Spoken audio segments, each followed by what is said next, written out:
Hello అండి అందరికీ. ఈరోజు జాన్ 22 మా పెద్దమ్మ కొడుకు, మా తమ్ముడు మా నుంచి దూరమైన రోజు. ఒకటి చెప్పాలనుకుంటున్నా, రీజన్ ఏదైనా కానివ్వండి, అది మీరు మిస్టేక్ చేసింది అయినా, ఎవరైనా మిస్టేక్ చేసింది మీ పైన పడినా కూడా దాన్ని నిరూపించుకోవడానికి ట్రై చేయండి. ఈవెన్ మీరు ఒకవేళ మిస్టేక్ చేస్తే నాది తప్పయిందని ఒప్పుకోండి. లైఫ్‌లో ఈ భూమి మీద ఏ తప్పు చేయకుండా బ్రతికిన ఏ మనిషి లేడండి.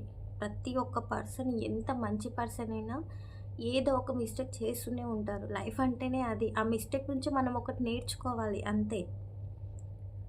అలా మీరు తీసుకొని దాన్ని ముందుకెళ్ళాలి కానీ, అరే! నేను తప్పు చేశాను అని, లేదంటే మీరు తప్పు చేయకపోయినా పక్కనోళ్ళు ఆ తప్పుని మీ మీదకి నెట్టేసినా కూడా, అరే! నా మీద నింద పడిపోయిందే నేను చేయకున్నా అని చెప్పి డిప్రెషన్‌లోకెళ్ళి ఏదో పిచ్చి పిచ్చి థాట్స్ ఆలోచించి నిర్ణయాలు తీసుకోకండి.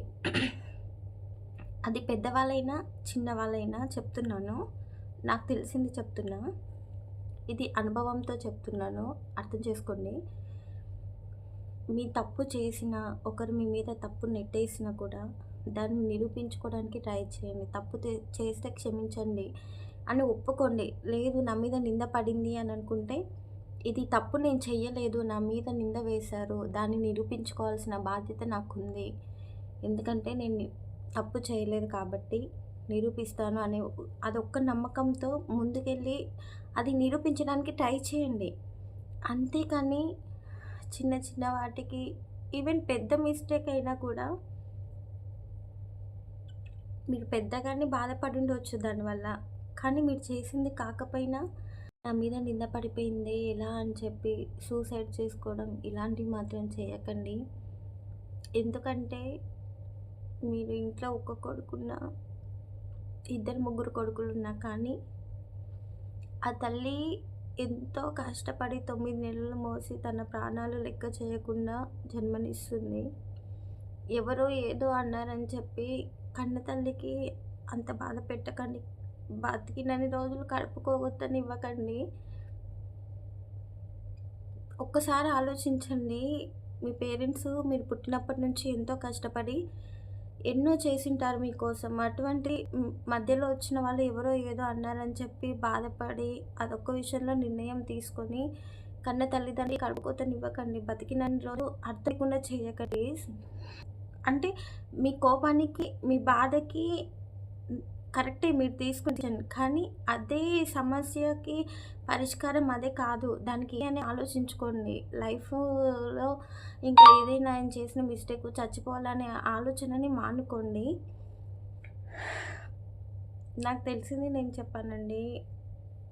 9 నెలలు మోసి ఎంతో కష్టపడి, ఎన్నో మొక్కులు మొక్కి పిల్లల్ని కంటారు. అటువంటిది ఎవరో ఏదో అన్నారని ఆలోచించకుండా చిన్న చిన్న క్షణికావేశంలో, కోపంలో అలాంటి నిర్ణయాలు తీసుకోకండి. కన్న తల్లిదండ్రే కాదు, తోడబుట్టినోళ్ళు ఎంతోమంది తనని ఇష్టపడే ప్రతి పర్సన్ కూడా ఎంతో బాధపడుతుంటారు. ఒక్కసారి ఆలోచించండి. ఒక్కరేదో హేట్ చేశారని చెప్పి అందరూ ఇష్టపడే వాళ్ళందరికీ అన్యాయం చేసి వెళ్ళకండి. ఇంకొకటి, ఇదే రోజు మా పెద్దమ్మ కొడుకు చనిపోయాడు చెప్పాను కదా! తమ్ముడి పేరు మీద సాంగ్ క్రియేట్ చేసి పాడారు తమ్ముడి ఫ్రెండ్స్. వాళ్ళందరికీ చాలా థ్యాంక్స్ అండి. తమ్ముడు గుర్తుగా మాకొక సాంగ్‌ని ఇచ్చారు. అది మన ఛానల్‌లో లాస్ట్ ఇయర్ అంటే బర్త్‌డేకి పెట్టాను నేను. ఒకసారి చూడండి. అది మీకు ఒకవేళ మన వీడియోస్‌లో అదే కొంచెం ఫేమస్ అయ్యింది. Thank you Naveen. సాంగ్ మంచిగా రాసావు, అందుకే అంత ఫేమస్ అయింది. నేను ఇంతకుముందు చెప్పాను కదా, ఒక్కసారి ఏదైనా నిర్ణయం తీసుకునే ముందు ఆలోచించండి ఫ్యామిలీ గురించి. బయటి పర్సన్ ఎవరో ఏదో అన్నారని ఎంత పెద్దదైనా సరే, దానికంటే ముందు ఎన్నో కష్టాలు పడి మిమ్మల్ని పెంచుంటారు కదా మీ ఫ్యామిలీ మెంబర్స్.